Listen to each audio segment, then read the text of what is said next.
오늘 저와 여러분들이 함께 나누실 말씀은 마태복음 5장 20절의 말씀입니다. 5장 20절. 자, 우리 한 목소리로 하나님의 말씀을 함께 읽으시겠습니다. 내가 너희에게 이르노니 너희 의가 서기관과 바리새인보다 더 낫지 못하면 결코 천국에 들어가지 못하리라. 아멘. 잠시 기도하겠습니다. 사랑의 주님 참 감사합니다. 하나님, 저희들이 우리의 마음을 열어서 하나님이 우리의 모든 것 되십니다 라는 고백을 우리의 찬양의 곡조에 담아 주님께 기도로 올려드렸습니다. 하나님, 우리의 찬양을 들으시고 이제 말씀으로 우리 가운데 임하셔서 하나님, 우리 한 사람 한 사람을 위로해 주시고 여기 나온 한 사람 한 사람 한 명도 그냥 돌아가지 않게 하시며 하나님의 살아계심과 변함없는 은혜, 주님의 긍휼하심을 마음에 담고 돌아가게 성령께서 말씀으로 역사해 주시기를 간절히 소망합니다. 가장 부족한 종에게 하나님께서 은혜 주시기를 소망하며 예수 그리스도 이름으로 기도드립니다. 아멘. 할렐루야. 여러분 한 주간 동안 평안하셨습니까? 우리가 지난 시간에 율법의 요구와 율법의 완성에 대해서 말씀을 나눴습니다. 자, 율법의 요구가 무엇이었죠, 여러분? 자, 쉽게 율법을 두 문장으로 요약하면 하나님 사랑 그리고 이웃 사랑. 자, 그렇죠. 성경이 이야기하는 사랑이라는 것은 어떤 사랑이라고 말씀 주셨습니까? 네, 상대방의 발 앞에 나의 존재감, 자존감을 제로, 0으로 만든 상태. 내가 무너지고 상대방에게 무조건 순종하며 섬겨주는 것. 이것이 성경이 이야기하는 아가페, 예수께서 보여주신 사랑이라고 말씀을 드렸어요. 그런데 이 능력이 저와 여러분들 안에 있습니까? 여러분 가장 가깝다고 생각하는 사람들과 여러분들의 관계에 대해서 한번 생각을 해보세요. 여러분들이 그렇게 할 수 있는 능력이 여러분들 안에 있는지. 우리는 다 우리가 하나님 되어 있는 사람들이에요. 늘 자기 생각을 정의요 선이라고 주장하고 그 말대로 내가 생각하는 대로 되어야 거기서 자기 만족과 평안함을 느끼는 그런 존재입니다. 그렇지 않으면 불안감을 느끼고 분노한단 말이에요.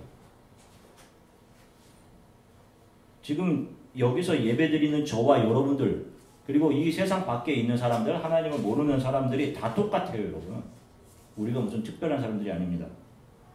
그런데 지금 은혜의 산 예수 그리스도를 만난 사람들은 세상 사람들과 무엇이 다른 거예요?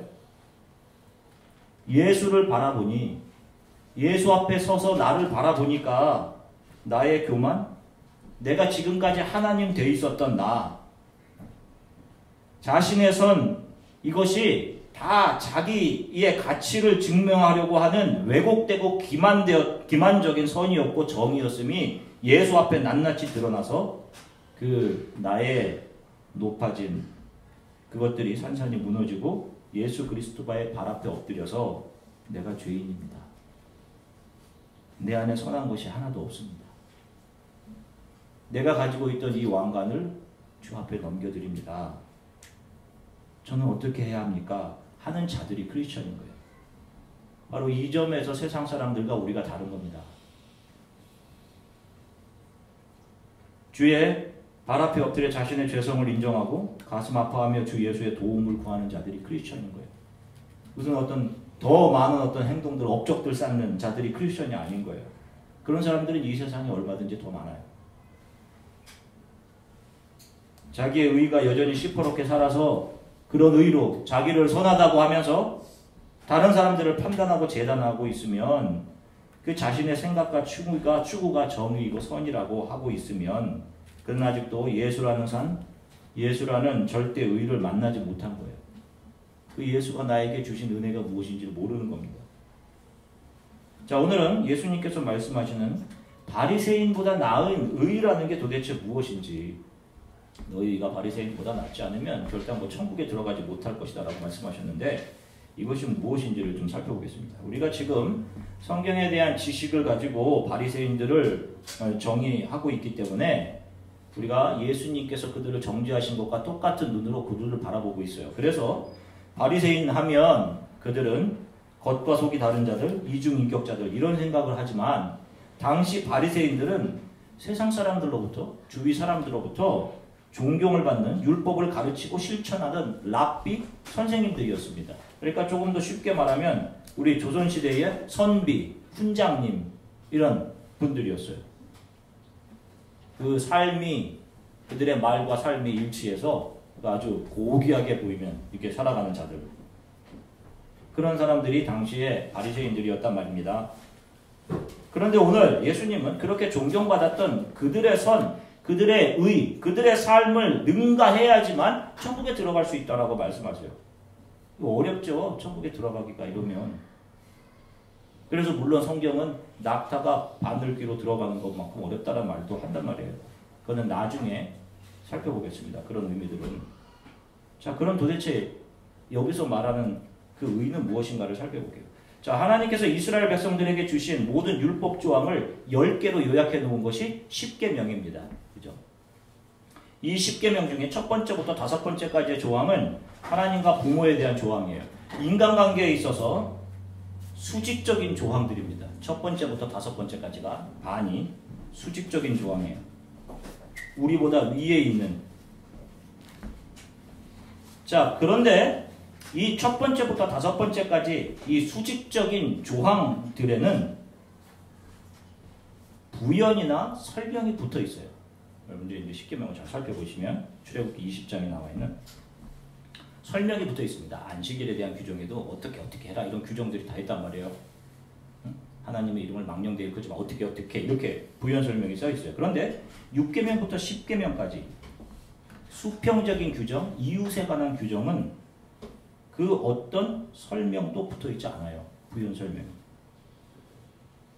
우리가 다음 주에 살펴볼 규정이 제6계명 살인에 관한 규정입니다. 그냥 살인하지 말라 이렇게 하고 끝이에요. 어떤 설명도 붙어지지 않습니다. 이어지는 계명들도 마찬가지예요. 간음하지 말라, 도둑질하지 말라 이렇게 돼 있어요. 그래서 사람들은 살인이라는 것을 누군가의 목숨을 끊는 것으로 그냥 규정하고 만단 말이에요. 자, 그런데 지금 그 시내산에서 아무런 부연 설명이 없었던 이웃에 대한 규정들에 대해서 이제 예수께서 구체적인 설명으로 그 율법의 의미를 완전하게 세우고 계시는 거예요. 그때는 설명이 없었지만 이제 예수께서 거기에 설명을 붙여주시는 겁니다. 그러면 왜 하나님은 처음부터 이 수평적인 규정들, 이웃에 대한 계명들에 대해서 구체적인 설명들을 왜 그때 주시지 않았을까? 시내산에서 하는 질문이 들죠. 자, 그것은 이 이웃에 대한 관계들, 인간관계, 수평적인 관계들은 하나님과의 관계가 바로 서지 못한 상태에서는 절대로 지켜질 수 없는 것들이기 때문에 그래요. 자, 역으로 말하면 성경이 요구하는 이웃에 대한 규정들은 하나님에 대한 관계가 바로 서 있는 사람들에게서만 나올 수 있는 규정이라는 거예요.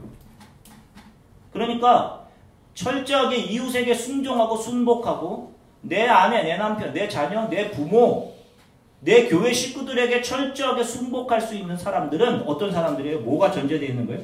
하나님과의 관계가 바로 서 있는 거예요. 자신의 의지나 노력으로 이웃사랑을 해낼 수 없다라는 겁니다. 하나님과의 관계가 바로 정립된 자들로부터 자연스럽게 반사되어 나오는 것이 이웃에 대한 사랑과 순종이라는 거예요. 자, 그런데 이 하나님과의 바른 관계는 인간이 율법을 지켜서 이루어지는 것이 아니라 자신의 죄성, 무능함을 보고 메시아를 기다리며 하나님 앞에 엎드려 메시아 그리스도를 소망하며 기다리는 믿음으로 가능했던 겁니다. 이게 조금 어렵긴 하지만 조금 잘 들어보세요. 그래서 간혹 여러분들 중에 저에게 이런 질문을 하시는 분들이 있어요. 그러면 구약시대 사람들은 어떻게 구원을 받았나요? 이런 질문하는 분들이 있습니다. 그런데 여기에 답을 하시면서 어떤 분들은 구약시대에는 율법을 지켜서 구원을 받았다라고 답을 말씀하시는 분들도 있어요. 그런데 아닙니다. 잘못된 답이에요. 정반대 얘기를 하고 있어요. 성경은요. 구약시대에는 장차 오실 예수 그리스도를 바로 메시아를 기다리고 소망하는 믿음을 가지고 구원을 받은 겁니다. 그래서 아브라함을 의로 여긴 것이 아브라함의 믿음을 의로 여긴 것이 바로 이거예요. 여호와 이레라고 외쳤던 아브라함, 바로 이 산에서 메시아가 준비될 것이구나 라고 하는 메시아를 소망했던 그것이 믿음의 근거가 된 겁니다. 구약 사람들에게는. 자, 그런데 지금 시온에서 메시아로 오신 예수가 서 계신단 말이에요. 그분이 처음 선포했던 복음의 내용이 무엇입니까? 무엇하라는 거였어요? 회개하라는 거였어요. 자, 예수가 오시기 전까지 자기가 자기 자리에서 산이 되어 있던 자들, 하나님 되어 있던 자들, 율법을 잘 지킨다고, 자신이 뭔가 한다고, 다른 이들을 비판하고, 자신은 선하다고 그렇게 교만했던 자들, 하나님 된 자들이 오신 메시아, 은혜의 산 위에 서 계신 그분을 보고 무너져 낮아지고 그분 앞에 엎드려라 하는 것이 율법의 첫 요구였습니다. 이렇게 그리스도 예수의 발 앞에 낮아진 자들의 삶에서만 진정한 이웃에게의 순종이 나타날 수 있다라는 거예요. 그래서 지금 그 설명이 은혜의 산 메시아가 이 땅에 오신 후에야 가능했던 겁니다. 그래서 그 설명이 시내산에서 이루어지지 않고 예수를 통해 시온에서 지금 선포되고 흘러나가고 있는 거예요. 자, 조금만 더 설명을 하고 가겠습니다. 우리가 알다시피 10계명 돌파는 몇 번 주어졌죠? 이스라엘 백성에게? 몇 번이요? 2번 주어졌습니다. 왜 2번 주어졌나요? 자, 그렇죠. 첫 번째 돌파는 깨져버렸습니다. 왜 깨져버렸죠? 자, 모세가 하나님으로부터 계명을 받기 위해 40일간 시내산에 올라가 있습니다. 그동안 산 아래에 있었던 백성들이 아론을 찾아가죠. 40일 못 기다리고, 그리고는 우리를 여기까지 인도한 모세는 어디로 갔는지 알 수 없으니 아론 당신이 우리를 위해 우리를 인도한 실을 만들어 달라 이렇게 요구를 합니다. 그래서 아론은 그들에게 금고리 장신구들을 가지고 오라 해서 그것을 녹여서 금송아지를 만든단 말이에요. 그리고 이스라엘 백성들은 그 송아지가 자신들을 이집트에서 구해낸 하나님이다 라고 하며 그 송아지 앞에서 번제와 화목제를 드리고 먹고 마시고 뛰놉니다. 예배 드리는 거예요. 그 금송아지가 자신을 구한 하나님이 맞아요? 아니란 말이에요. 그런데 그들이 이전에 속해 있던 애굽이라는 땅, 애굽 땅에서는 그 금송아지가 신이 맞아요. 그 습관들을 여호와 하나님을 믿고 있는 구약 공동체 안으로 갖고 들어오려고 한 겁니다. 그렇게 가지고 왔던 일부 사람들이 이스라엘 백성들을 선동을 한 거예요. 이게 옳다, 이게 바른 것이다. 눈에 보이는 신이 있어야 이게 진짜 신이다라고 한 겁니다. 자기만 틀리면 상관없는데 그 잘못된 몇 명의 신앙 때문에 3,000명이 죽임을 당해요. 자, 하여간 이 광경을 모세가 하나님으로부터 10계명 돌판을 받고 내려올 때 보게 됩니다. 금송아지 앞에서 먹고 뛰는 게. 그리고는 분노해서 그 10계명 돌판을 던져서 깨버리죠. 자, 첫 번째 10계명 돌판은 누가 만들었어요? 그 돌판을 누가 만들었죠, 여러분? 성경을 유심히 읽어보신 분들만 캐치할 수 있을 것 같아요. 첫 번째 돌판은 누가 만들었습니까? 하나님이 직접 만드셨어요. 돌판을요. 그리고 하나님이 직접 그 위에 글씨를 새겨주셨습니다. 출애굽기 32장 16절입니다. 같이 읽으실게요. 출애굽기 32장 16절입니다. 함께 읽으시겠습니다. 그 판은 하나님이 만드신 것이요 글자는 하나님이 쓰셔서 판에 새기신 것이다. 아멘. 첫 번째 돌판은 하나님이 직접 돌판도 만드시고 그 위에 직접 글씨를 써주십니다. 그런데 그게 깨졌어요. 이게 우리들에게 무엇을 교훈하고 있는 겁니까?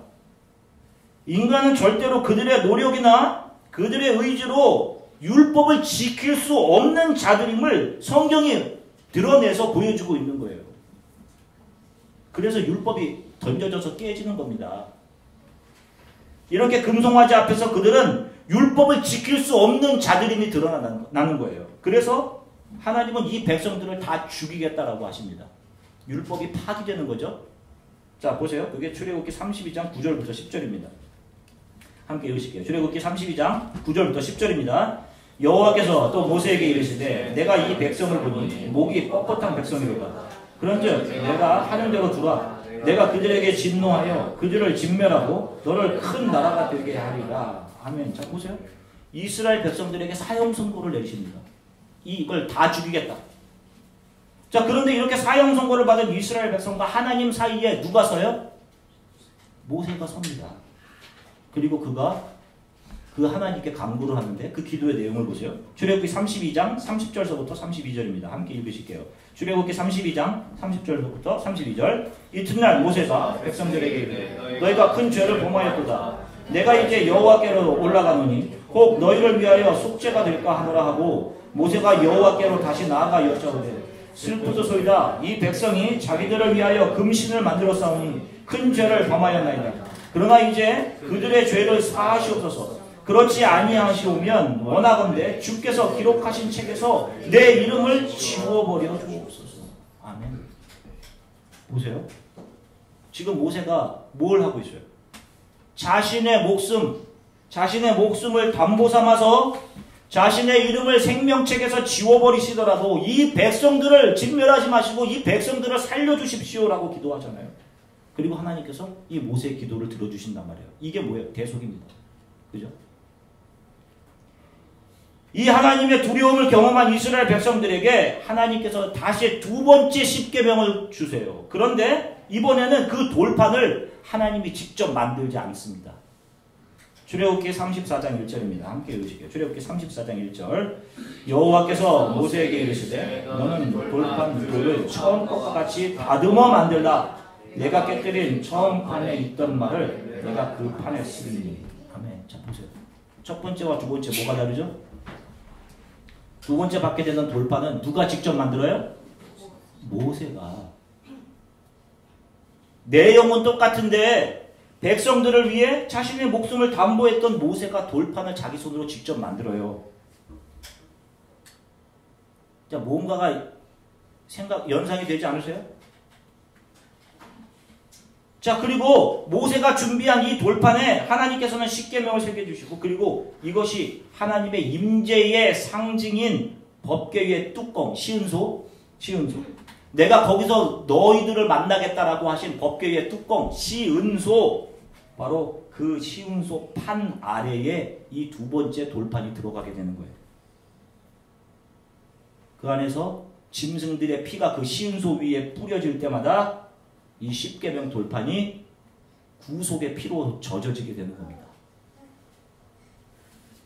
결국 이것은 예수 그리스도의 십자가의 상징이에요. 모세가 직접 줄피한 돌판은 예수 그리스도가 직접 자신의 십자가를 지고 걸어가시는 모습과 똑같습니다. 그분이 직접 지신 십자가에서 자신의 피로 그 십자가를 적셔 흘려내시며 아버지여 저들을 용서하여 주시옵소서. 자신들이 하는 것을 알지 못하니이다 라고 우리와 하나님 사이에 서서 자신의 목숨으로 우리와 하나님 사이를 화목하시고 죄와 허물로 죽었던 저와 여러분들을 십자가의 은혜로 살려내시는 것, 바로 이 십자가를 상징하는 것이 바로 두 번째로 주어진 돌판인 거예요. 정리를 할게요. 정리를 해보겠습니다. 첫 번째 돌판, 첫 번째 율법은 인간이 지켜내야 하는 것으로 주어졌죠.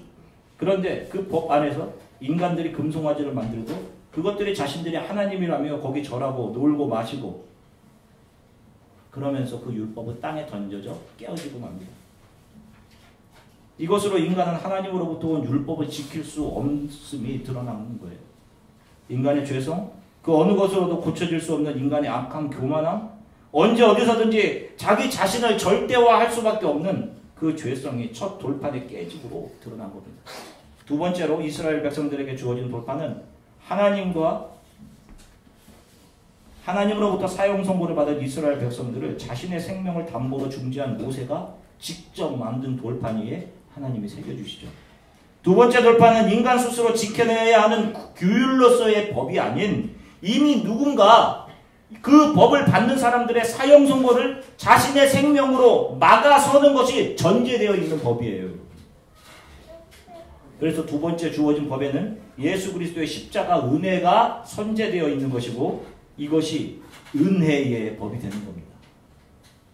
그리고 이 돌판이 자신들의 죄의 속죄를 위해 짐승의 피를 뿌리는 법궤의 뚜껑 시은소 판 아래에 보관되는 거예요. 이 두 번째 법은 은혜의 법을 상징하는 겁니다. 그리고 이 두 번째 돌판에서 인간의 의지, 노력, 인간이 지켜서 선하게 된다는 모든 것이 다 기각되는 겁니다. 그래서 두 번째 법은 첫 번째 법과는 차원이 다를 수밖에 없는 거예요. 바리새인들이 자신들이 율법을 잘 지키는 것을 자랑 삼았죠? 그죠? 누가복음 18장 11절부터 14절입니다. 누가복음 18장 11절부터 14절 함께 읽으시겠습니다. 바리새인은 서서 따로 기도하여 이르되 하나님이여 나는 다른 사람들 곧 토색, 불의, 간음하는 자들과 같이 아니하고 이 세리와도 같이 아니함을 감사하나이다.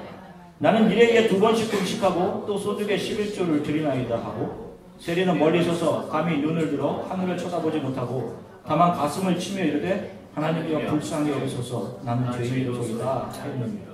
내가 너희에게 이르노니 이에 저 바리새인이 아니고 이 사람이 의롭다 하심을 받고 그의 집으로 내려가느니라. 무릇 자기를 높이는 자는 낮아지고 자기를 낮추는 자는 높아지리라 하십니다. 아멘. 보십시오. 세리가 하나님 앞에 의롭다함을 인정받았어요. 그에게 의롭다 할 수 있는 근거가 뭐였다라고 이야기합니까? 성경은요. 감히 하늘을 우러러보지 못하고 나는 죄인입니다 라고 한 것밖에 없어요. 여러분 이 세상의 선악 구조로 판단해 볼 때는 누가 의로운 겁니까? 바리새인들 아니에요. 종교성에 비추어 봐도 헌금 꼬박꼬박 잘하고 기도 많이 하는 사람들이 종교적으로 더 의롭고 선한 사람 아닌 거 맞는 거 아닙니까? 그런데 성경은 그런 얘기를 하고 있지 않단 말이에요. 누가 의롭다함을 받았습니까? 불쌍히 여겨주세요. 나는 죄인입니다 하는 사람이에요. 바리새인은 옛 언약에 속해 그것을 자신의 힘으로 지켜내려고 했던 그 수준의 의인 겁니다. 세리의 의는 예수 앞에 드러난 자신의 죄악됨을 보고 제 안에 모든 것이 다 악하고 다 저는 내 자랑하던 죄인입니다 라며 하나님의 긍휼 앞에 눈물로 엎드렸던 것일 뿐인데 그것이 새 법 안에서는 하나님의 긍휼을 끌어오는 절대 요소 회개였던 거예요. 그래서 이 두 부류의 의는 차원이 다른 의인 겁니다. 그래서 예수님께서 오늘 본문 20절에서 이렇게 하시는 거예요. 내가 너희에게 이르노니 너희 의가 서기관과 바리새인들보다 더 낫지 못하면 결코 천국에 들어가지 못하리라. 이 두 의의 수준 자체가 다른 겁니다. 차원이. 우리가 하나님의 자녀가 되고 하나님의 나라에 들어갈 수 있는 것은 우리의 의 때문이 아닙니다. 우리가 행한 수많은 선행 때문도 아니에요. 여러분 너무 부끄러워하시는 분들이 있어요. 저는 너무나도 많은 잘못을 저질렀어요. 제가 하나님 앞에 내놓을 선이 하나도 없어요. 여러분 그게 맞는 거예요. 여러분. 하나님 앞에 그런 마음 갖고 계신 게 맞는 겁니다. 자격 없습니다가 맞는 거예요. 그래서 그런 사람들이 하나님 앞에서도 자격 없습니다라고 하는 거예요. 그런데 하나님이 아니다 네가 자격 있다라고 하시는 거예요. 언제 우리가 그런 일을 했습니까? 네가 이런 일을 했다라고 해주시는 겁니다.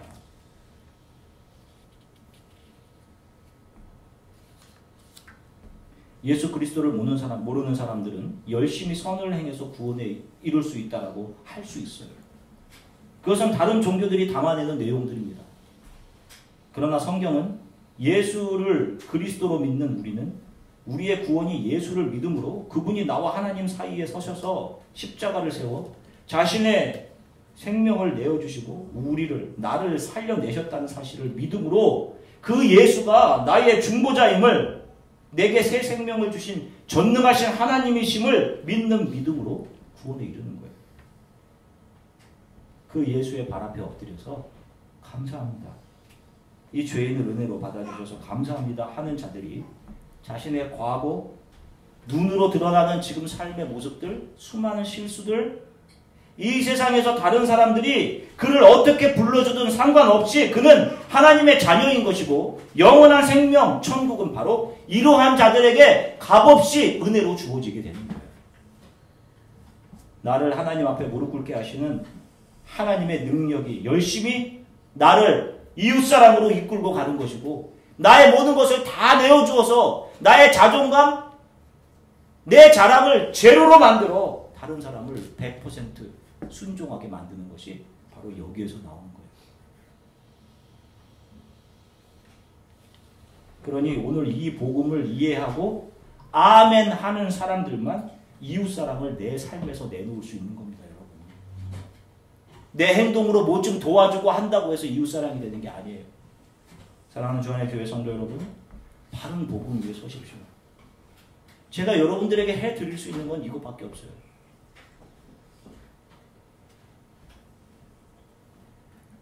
내 위에 서지 마시고요.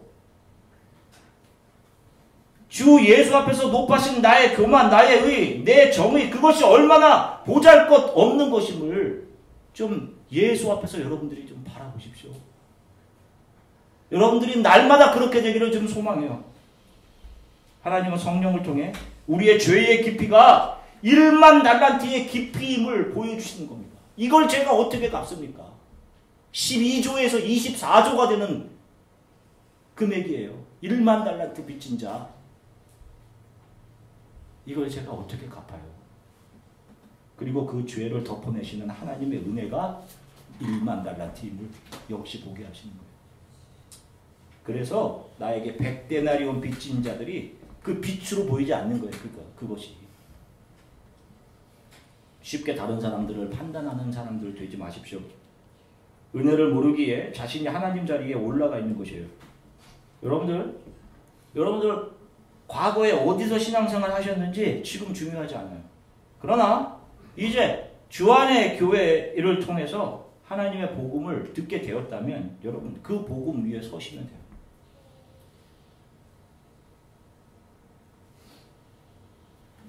제가 어제나 오늘이나 자나깨나 늘 잊지 않는 것은 하나님께서 저를 목사로 부르셨다는 사실입니다. 저를 목사로 부르셨다는 것은 제가 여러분들에게 해줄 수 있는 것 단 한 가지인 거예요. 하나님의 말씀을 온전하게 분별해서 예수께서 이 땅에 예수 그리스도와 그분의 제자들을 통해서 풀어 전달해 주셨던 복음의 내용, 어떻게 우리가 하나님의 나라에 들어가며 영원한 구원을 그 하나님 나라에 속한 사람이 될 수 있는가에 대한 복음을 풀어 여러분들에게 온전하게 설교하는 겁니다. 세상에서 잘 되는 거, 세상에 좋은 곳으로 옷 입는 거, 이런 것이 축복이 아니에요. 기독교의 축복이 아닙니다. 이거는 더 착한 일 많이 하고 좋은 일 많이 하고 다른 사람들이 그렇게 규정한, 세상이 그렇게 규정한, 자기 스스로 규정한 선하고 착한 일 많이 하게 되는 것, 이것이 선이 아니에요. 그런 세상의 판단으로 최고의 의 존경받는 바리새인의 의보다 하나님 앞에 귀하고 의롭다함을 인정받게 하는 것은 하나님, 제가 죄인입니다. 제가 또 넘어졌습니다. 저를 불쌍히 여겨주십시오. 저는 늘 교만합니다. 하는 세리의 눈물입니다.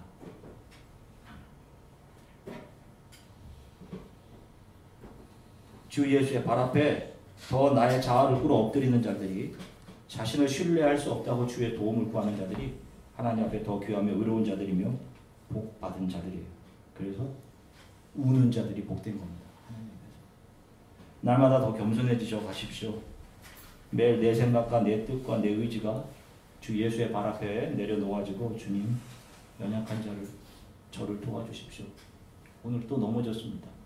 오늘 또 제가 분을 내었습니다. 하나님, 이 못난 저를 만져주세요. 라고 기도하시면서 조금씩 하나님 앞으로 나아가는 것, 이것이 성화의 길인 거예요. 여러분.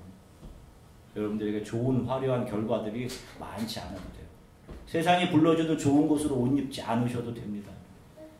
잠깐 이 물질의 시간계를 건너가는 거예요.